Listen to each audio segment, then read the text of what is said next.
இது ஒரு போர்க்கால உத்தரவு. இந்த யூதர்களை நண்பர்களாக்கிக் கொள்ள வேண்டாம், கிறிஸ்தவ நண்பர்களாக்க வேண்டாம் என்ற உத்தரவு ஒரு போர்க்கால உத்தரவு. போர் நடந்து கொண்டிருக்கிற போது முஸ்லீம்கள் என்ன செய்தாங்கன்னா, அந்த கிறிஸ்தவரோட யூதரோட பழைய குறித்த ரகசியங்களை விட்டான். சில ரகசியங்களை விட்டு விட்டார்கள். 60வது அத்தியாயம் முதல் வசனம், சூரா மும்தஹினா, அதை படித்து பாருங்கள். 60வது அத்தியாயம் முதல் வசனம். நீங்கள் அவர்கள் நட்பாக இருந்து சில ரகசியங்களை நீங்கள் சொல்லிவிடுகின்றீர்களே, குர்ஆன் சொல்லுது. ஆக போர்க்காலத்தில் நட்பர்களாக இருக்கிற போது இவங்களை அறியாமல் மற்றவங்களுக்கு சில ரகசியங்களை சொல்லிவிட்டதனால் முஸ்லீம்களுக்கு பெரிய ஆபத்துக்கள் எல்லாம் உண்டாகி, ஆக இதை தடுக்கும் முகமாக போர்க்காலங்களிலே நண்பர்களாக ஆக்கிக் கொள்ள வேண்டாம் என்ற உத்தரவு இருக்கிறத தவிர அது ஒரு பொது விதி அல்ல. அது ஒரு பொது விதி அல்ல. அப்படி இருந்திருக்கும் என்று சொன்னால் பெருமானாருக்கு முஸ்லீம் அல்லாத நண்பர்கள் இருந்தார்கள். முஸ்லீம் அல்லாத நண்பர்களுடைய வீடுகளுக்கு சென்றார்கள். அதை பயன்படுத்தி கொண்டே ஒரு யூத பெண்மணி பெருமானாருக்கு உணவிலே நஞ்சை கலந்து கொடுத்தாள் இல்லையா? யூத பெண்மணிக்கு பெருமான் நஞ்சு கொடுத்தாருன்னா அடிக்கடி சாப்பிடுவாங்க அவங்க வீட்டில். அதன் காரணமாகத்தான் கொடுத்தார்.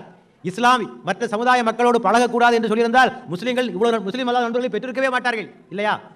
ஆக அப்படி ஒரு தடை விதிக்கவில்லை. ஒரே ஒன்றுதான், மார்க்கத்திற்கு நட்பு இடையூறாக இருக்கக்கூடாது.